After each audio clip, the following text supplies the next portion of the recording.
Lib Dems Christine Jardine, Labour's Barry Gardiner and the Conservatives Gillian Keegan.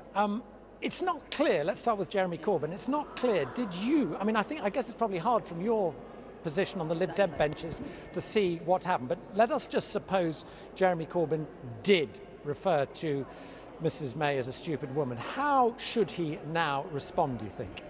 If he did, then he should apologise. I don't think it's acceptable for that sort of behaviour in the House, actually to anyone in life. If you were working in an office anywhere up and down this country and you called someone a stupid woman, you would expect to have to apologise. You know, we have to be held to at least as high a standard as anywhere else. If he did, he should apologise. Barry Gardiner, you know how rowdy PMQs can get.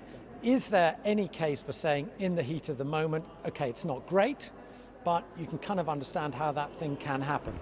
Look, it seemed to me from the footage that this was at the end of the exchange between the Prime Minister and Jeremy Corbyn.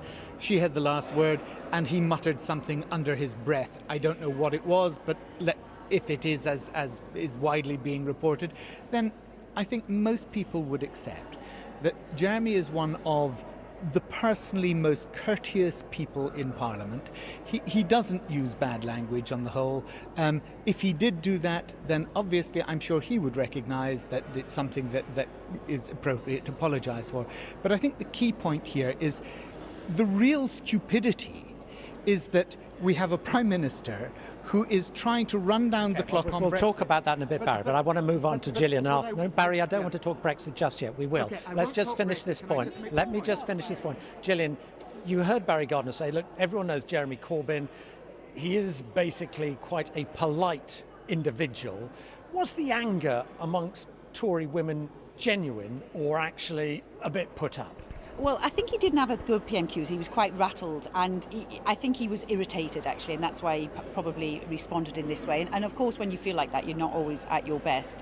If you look at the footage, it does look quite clear. Actually, I've just seen one that slowed down. It does look quite clear, and therefore he should apologise. What I don't understand is why it's such a big deal. Somebody has to apologise. You should apologise. We all apologise for things that we do in everyday life, and he should apologise. And you know, the bigger substantial points are, you know, what was being discussed as opposed to the comment. Okay. But he should apologise. It is inappropriate. And by the way, the Prime Minister may be a lot of things, but a stupid woman she is not. Okay. I mentioned the Speaker earlier. Let me put it to you that maybe the bigger row is actually about John Bercow, because we know he has been here before. He's been in a row with Andrea Leadsom. I mean, how damaged do you think is he by what we saw in the chamber today, with people getting up, demanding points of order, and him, as it were, just trying to quash it all, it seemed to me? Again, I would say if you are due to apologise, if people think you ought to apologise, I personally would apologise. If I'd offended somebody, even if I didn't mean it or I hadn't even indeed said what they thought I'd said, it's easier for me to say, I'm sorry if I offended you, or I'm sorry if... I don't understand why it's such a big deal to make an apology. Barry, I don't think you were in the chamber, you're in a television studio, so the Speaker row, how significant? I was speaking to one of our senior MPs who's been here 21 years, and he says he's never seen anything like it. At one point it looked as if the Speaker had lost control of what was actually happening. I don't think it was an orchestrated riot or anything silly like that, but there was a lot of feeling running very high in the House, and it did seem to get out of control, and I thought it should have been over quite quickly after the first point of order, when if he just said, I'll review it and come back to you, then it would have been over. But it escalated from there. Okay, quick ones on Brexit. Barry Gardiner, Jeremy Corbyn did not get the cast iron guarantee of the meaningful vote in the middle of January. How do you read that? Well, look, I'm deeply worried, as I think most of us in Parliament are, because we cannot end up in a situation where the deadline of the 21st of January is looming and there is no other option except what the Prime Minister wants to force Parliament to accept, knowing that all sides, even of her own party, have no confidence that that's the right way forward for the country.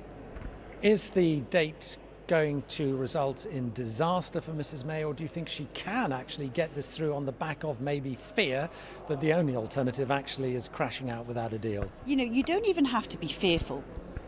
If you just listen to pretty much all the businesses, the CBI, the IOD, the small businesses, the trade unions, all of them say back this deal. Now, what I can't understand is why Labour politicians and maybe some of the others who don't really get business, I've spent 30 years in business, I would sign this deal tomorrow. They need to back this deal, or they need to listen to those people who are most affected by no deal, who are providing the jobs to their constituents, and back the deal. Very briefly. I don't actually agree with that. I think business would prefer we weren't leaving. I think that's the key. And this, we all know that this may be the best. We all know that this may be the best deal Mrs May could get, but it's still not. It's still not as good as being in the European Union. And if I have to go through the lobbies on my own with the Liberal Democrats, we will go through the lobbies on that principle, that this deal is not as good as staying in the European Union, and the people deserve a vote. Guys, we're going to have to hold it there. I'm terribly sorry. I'm sorry, I'm just going to have to leave it, because the Brexit argument never ends, does it? It just goes on and on, even when you're not filming it.